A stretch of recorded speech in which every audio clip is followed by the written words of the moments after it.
There's been a lot of controversy the last couple of days about a new movie. So a Hollywood fanfare, please.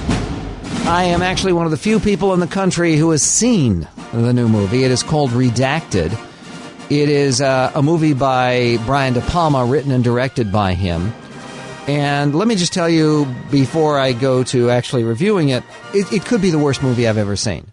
I mean, the out-and-out worst, most disgusting, most hateful, most incompetent, most revolting, most loathsome, most reprehensible cinematic work I have ever encountered.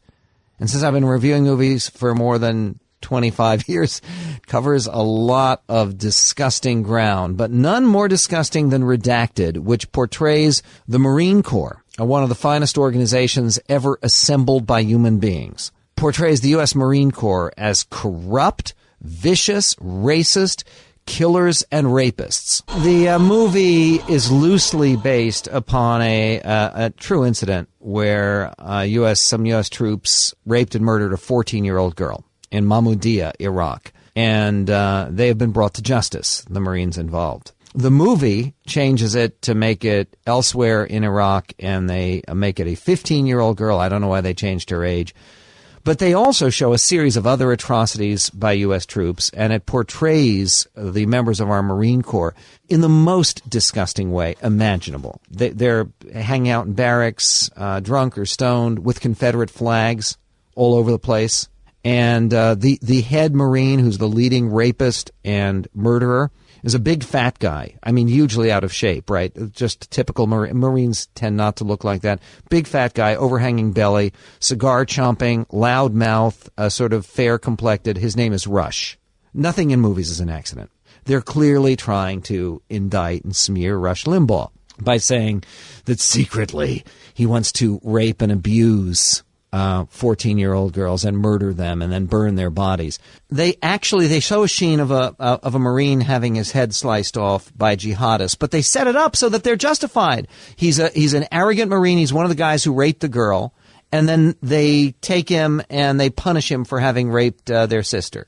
The film, first of all, it's atrociously acted. It's incredibly badly done. The whole thing. It's sort of supposed to be found video that the troops themselves have taken in Iraq. Now, this is A.O. Scott. A.O. Scott is a big leftist. He is not a conservative critic. This is the New York Times review. The problem with Redacted is that the representation is an unwieldy hodgepodge of brutal naturalism and self-conscious theatricality, its potential power undermined by schematic storytelling and clumsy acting. What those handheld low-definition recording devices capture is less unvarnished reality than dinner theater or under-rehearsed made-for-television drama. The script stuffs the characters' mouths with talking points that are no less schematic for being rendered in a profane, macho, pseudo-military vernacular, etc., etc. Look, I never say this. I don't believe in boycotts. I don't.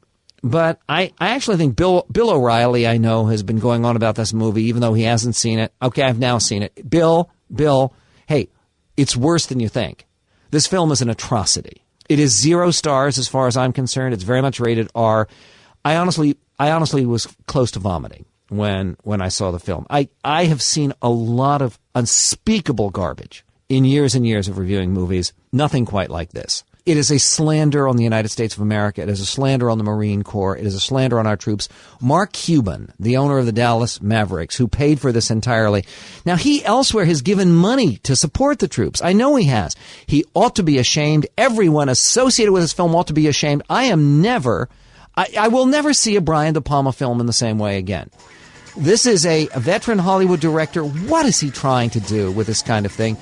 Will it inspire future terrorists? Of course it will, because it portrays the United States troops in Iraq as sick, murderous, deviant losers. America's #1 show on pop culture and politics. This is The Michael Medved Show.